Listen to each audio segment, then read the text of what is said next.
$42 million in distributions, a $46.2 million exit, $106 million in a weekend. Most people hear those numbers and think, oh, that's probably when he felt the richest. That's actually not the truth. The moment that I felt the wealthiest in my entire life was when I had $100,000 in my bank account. That was the first big unlock for me as a person. And the reason is before that, I was sleeping on a gym floor and doing math on whether I could afford groceries, right? And once I had $100,000, that was when I stopped having to worry about tomorrow, right? About paying rent, about paying dues, about paying my cell phone bill, or paying my car insurance. You can't think about your long-term vision if you're trying to pay rent, right? That's just real. And so in this video, I'm going to give you a 6-step roadmap as clear as humanly possible to making and banking your first $100,000. If you're a big baller business owner, then you can skip this one. But if you don't have that yet, then this is just a pure give on my part of trying to help you get there. The first step is that we have to cut all costs so that we can take more risk. When I say all costs, I mean all costs. That means you don't eat out anymore for anything. And if you're hungry, you deal with it. And if it's not from a discount grocery store, you don't buy it. Clothing, like what you have right now on your bag, is everything you need for the next 2 years. Period. No exceptions. Just keep reusing it. Trade or go to Goodwill. You go to work, you go home, and home is ideally with your family, or worst case with another family, also trying to make it and save. And it's got to be as cheap as you possibly can. And I say this as somebody who lived through this. When I was beginning my journey, I was splitting a bedroom in a 6-bedroom house with one guy just in that bedroom. As in, like, every night we'd stare at each other and I'd be like, "Good night, John," and be like, "Good night, Alex." And I'd blow out my candle. Everything about that was true minus the candle. And pro tip, if you sleep with a fan on your face, you can't hear anything. So, if you have to deal with it, that's one way to do it. But I had roommates that I was paying like $300, $400 a month for a very long time while I was beginning my business and started to actually make real money, and I still stayed there. Now, the next thing is going to be your car. So, if we think about expenses, ideally a paid-off clunker is the best way to go. If you can't, you want it to be as cheap as humanly possible, but ideally just pay off your car so you don't have to think about it again. Alright, so that covers your food, your car, your shelter, and the reason that this is so important for us to basically stack up this cash flow because you're working and making money, but right now you're probably spending all of it. So it's like we need to decrease it from the downside. So we have this cash flow, this fluff that we can start spending and reinvesting and getting more skills, which I'll talk about in a second.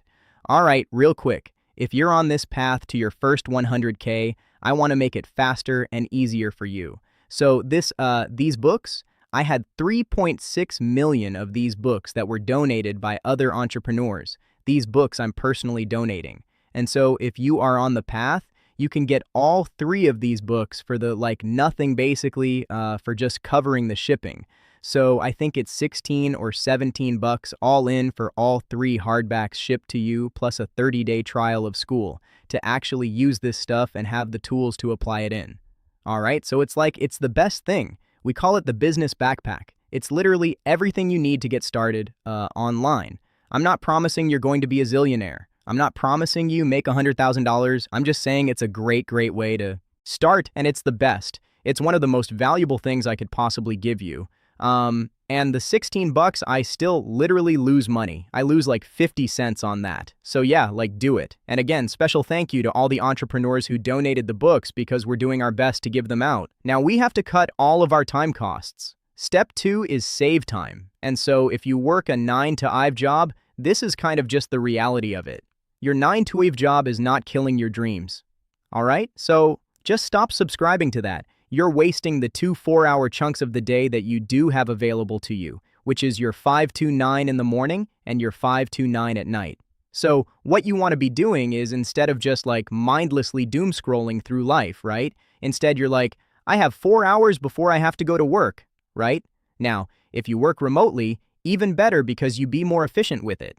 If you're not remote, then it might be 3.5 hours or you just wake up earlier. And I also say this as someone who did this, right? The reason that this whole, like, I wake up early in the morning became a thing for me was because that was the only time I could get ahead. And so I very much believe in Kobe Bryant's perspective on this, which is like, if everyone else is, going to practice, he's like, well, if I do 2 extra practices today, I'm going to move forward 3 times faster. And so 1 is we got our money back, 2, we got our time back. Now that we have our time back, we need to minimize the distractions in that time period because focus is achieved not through addition, but subtraction. When you remove everything else, that doesn't matter. Focus is what's left. Now, if you happen to be if you're on your path right now, so like let's say that you're not at job, so you started a business, but it's not making as much as you want and you don't have the 100K in savings. Let me just give you the simplest formula that I had. It's kind of like the 2.0 version, which is a 4-44 split. So if you're at 9 to 5, then you got 5 1 to 9 and 5 to 9. If you don't have a 9 to 5 during the day that you got to go to, then I like to do 4 hours of promotion. First thing I do when I get up is let people know about my stuff, because if nobody knows about your stuff, they can't give you money. The second 4-hour chunk is delivery. So you give the people that gave you money what you promised them. The third 4-hour chunk is building. So this is building the future, figuring out what to do next and how to do it. This is a combination of 2 things. It's going to be the curation of opportunities. Like, what are all the things that are out there? I have to see them, find them. And then the second is the prioritization of those. Okay, there's 10 things I could do. This one thing is going to get me the highest return. This is what I'm going to prioritize my time and money towards. So big picture, you promote, you deliver, and you build. That's what you do with your time. Now, regardless of what job or business you have, if you want to save time, you need to understand this concept, which is understanding whether you are a maker or a manager. A maker is when you're in the build mode. This is when you're completely locked in. You're like, no distractions. I have to go learn stuff. I have to go write copy. I have to go edit videos. I have to go make content. I have to go build this template that I'm going to sell to my customers. Whatever. Manager is when you're interacting with other people. Now, that could be client calls, that could be team calls, it could be vendor calls, any kind of conversations that you have to have. Slack messages, whatever. The thing is that managers, their perfectly productive day is no blank time, right? It's 5-minute chunks and you're just trying to have as many touch points and decisions as possible. A maker. A perfectly productive day is a completely empty calendar. So I don't know if you're anything like me. When I look at my calendar, I truly have nothing on it. I feel 1, this immense sense of relief, and 2, this huge amount of energy of possibility, like, what big thing can I get done today? And that's when I really move the ball forward. And I'm telling you, like, the life hack of all hacks. A single habit that has changed my output was having my first 4 to 6 hours of my day to myself. So when you're in that maker-manager decision mode, I like to block at the micro level my day is maker time manager time, and then keep them separated because the biggest killer of productivity is task switching, right? So if you're trying to make and then you're slacking and then you're making and then you're texting, you're screwed, right? So instead, you just have to put the blinders onto your makeup period. And then when you're in the manager period, it's like, go for it. Just be distracted and know that that's like the rest of your day is screwed. And I accept that. Like for me, Mondays are my day that I'm a manager, and the rest of the week, I try to do my absolute best to be a maker. Now that we have the money saved up and we got some cash, we drove down our living expenses, we drove down our time expenses, so we have free time and we're organizing it well and we're focused and productive during that time period. What do we do with the time? 3, which is research a skill that people already pay money for. And this is a key part. What you want to do, especially if you're like, I need to make more than I am right now. Go find what people are already paying for, right? So on a B-Talk side, you look at all the things that a business does, right? So a business gets advertises. So they make content, they do outreach, there's the funnel building process that's associated with that. All of those things, each of those are skills that on their own, you could go build yourself $1 million plus business off of, just one of those. And so that's just on a B2B side as an example. On the B-Talk side, here's a very easy hack. Just print out your credit card statement or your bank statement and look at what you actually spend money on. So just think, when you're selling to consumers, I'm going to give them time back that they otherwise wouldn't have. And for business owners, you're giving them money that they otherwise wouldn't have. But don't get overwhelmed with the zillion things that you can learn there. Pick one. And so I have a AA111 rule, which is you want to sell one product or service to one avatar on one channel until you make $1 million. That's it. So we saved our money, we saved our time, and then we researched the skill that people are already paying for today. That leads us to number 4, spend time learning. All right, so first of all, it's important they understand what learning is if we're going to say what it means. So I say this because a lot of people spend their time trying to learn or sitting in front of a computer or listening to podcasts or whatever, but it doesn't actually change behavior, which ding ding ding, that is the definition of learning, which is same condition, new behavior. If you're in the same condition, meaning you're in the same bedroom, you're looking at the same computer, and what you're doing every day is not changing, you are not learning. So use that as a simple slip test for understanding whether the content that you are consuming is valuable. If you cannot translate it, or the person who's teaching you, whoever it is, me or anyone, into what do I do now? So there's this big thing, Malcolm Gladwell talked about 10,000 hours, is this common theme, which is it's not 10,000 hours, but 10,000 iterations. And the reason I like that framing is because it assumes that you will fail and it assumes that you will get better as you learn, right? It is that 10,000 iterations is a proxy for feedback loops, which means that if you do something and you get no feedback, it's virtually impossible to learn. So when we were doing stuff in the real world, a lot of times the real world will give you a feedback loop, but you post a piece of content, nothing happens. That is still feedback. It's that it sucked, right? But you can still get better. The fastest way to learn skills is to find somebody who's really good and hire them. 101. Fastest way to learn skills. I still did this in my early days, even when I barely could afford it. So when I say I learned with first-party data, I give you a handful of examples. But this is a do this instruction list. So number 1, you have to do a lot of volume in order to learn, right? I can't just have one sales call recording. I have just one comment that I try and learn from. I have to have lots of comments that I have to aggregate. I got to put them together. Number 2 is that I analyze the top 10%. So what are the top 10% of sales calls? What are the top 10% of content? What are the top 10, customer service resolution, person? What are these top 10% outcomes? What do they have in common that the other 90% don't have? And you can apply this to any subject matter that you're trying to learn. So that is step 3. You analyze the difference. Step 4 is you figure out the most important details, like the eyes, like the feet, like the whatever. And this is where a lot of people struggle, is that they don't know which part is important. And that's part of learning, is that you're like, there's 6 differences. I don't know which one was the reason. So you start trying them one at a time.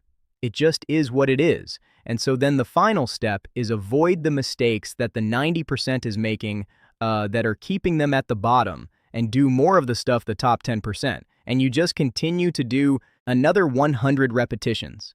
Look at the top 10. Try and make the next 100 look like those 10. And do it over and over again until people are like, man, you're so good at this. You must be a natural. And that is fundamentally how you learn any skill. We saved our money so we could get aggressive. We saved our time so we'd have time to actually do the work. We researched which skills to learn. Then we spent our time actually learning, and we walk through exactly what those 10,000 iterations look like. So what do we do now? Step 5 is you spend the money in the right places. So I think of this in 3 bigger buckets. You've got tools, you've got implementation help, and then you've got trial attempts. So think about that as like, where am I going to spend this time and money? Because you actually have to do this in order to get out. Like if you're just like, okay, I'm saving my time, save money. You're not going to get to 100K, right? Like you have to do stuff too. So for tools, that might mean that you might buy a software or two, right? That might mean like a CRM or a landing page thing, or school. It's $9 a month. Like chill. All right. To get started, right? Because for you to the alternative is you could try rebuild the entire thing. Yeah. Or you could just go to grab a tool that's already there. Save yourself some time. So that's what kind of tools looks like. Implementation. This is where you can buy courses, you can buy communities on school. If you're looking to learn anything, you can get tutoring, which I'm a huge advocate of. And for some reason, this is like fallen out of vogue. But if you can get someone to just give you one-on-one help, my God, it's so valuable. The next is trial attempts. So that means like, okay, I want to start running ads. Okay, great. Well, you got to spend money on ads. Or like, hey, I want to start, making content. You're going to have to spend money on maybe some of the editing software that goes with that. Like, of course, there are free things and be as cheap as possible, but accept that some of these things are kind of minor investments that will give you huge leverage on your time. So the last step, and the whole point of all this, is to just increase your active income. People look at the billionaires, they're like, oh, they live on passive income. What people miss is that most billionaires who are self-made made their money from making money, meaning they had active income. They had monster active income that they could deploy. Like, you get rewarded for the risk you take on. You cannot take any risk on if you have no time and no money. So you need to go find that risk. Create something that you can put at risk so that you can get rewarded for it. And we do that through increasing our skill sets and our active income. And so you're like, okay, well, those are the 5 steps. What's the last step? Number 6, do not increase your lifestyle. All right, I know guys who are making $40,000 a month and made it for years, great sales guys, and spent every single dollar. I've got multiple friends who didn't start saving money until their 40s, and they were like, oh my God, I can't believe I just live that way, right? You want to be rich, not look rich, right? This is about 100K in the bank, not 100K in revenue. Everything minus food and shelter is your profit. I say this is once things started working out for my gym, my first gym. I was making about $20,000 a month in income personal. I was still splitting the room, paying $400 a month in rent because I was like, well, dude, I need to say my goal was not to stop at $20,000 a month. I was like, I want to go big and I'm going to need all this cash to open a new location, to learn more stuff, to attend more conferences, all of this stuff because I wanted to learn. And so basically the day that you stop spending money on learning is the day you decide that you do not want to make more. And so zooming all the way out, the 6 steps to getting your first $100,000, you got to stop spending money so you have money to spend on the right stuff. You got to stop wasting time so that you have time to invest in the right stuff. What stuff do you invest in? Number 3 is you have to research. You got to pick. You got to look. And the best way to look is not to risk it on something that you don't know, but find stuff people already spending money on. The 4th is now that we know the thing that we're going to focus on, we're going to eliminate all the other distraction. We're going to spend all our time learning. Number 5, the money that you do have, you want to spend on tools, implementation, help, and attempts, trying it and failing. And then finally, once things actually start working, you never get to the 100K in a bank account just by increasing your income. You also got to not let your lifestyle take back over so you can finally bank it. And the reason this is so kind of near and dear to my heart is that when I had the first 100K was the first time that, I remember looking at Layla and I was like, we did it. I said we could do nothing, and Al's off for 3.5 years. And it was crazy because, I think about that now, right? 2 people, $100,000 in savings, 3 years, and I wasn't think about it in terms of investments or anything like that. I just knew that I didn't have to worry about rent, I didn't have to worry about food, and that was when I was able to really start thinking long term. And so I want as many people as possible to get that point because many of you have bigger dreams than that. But you can't get there until you pass this checkpoint, like it's Maslow's hierarchy of needs. Until you're not thinking about food and shelter, it's amazing to want to change the world. But if you got to pay rent tomorrow, you got to pay rent tomorrow, right? And so this is the plan to help you do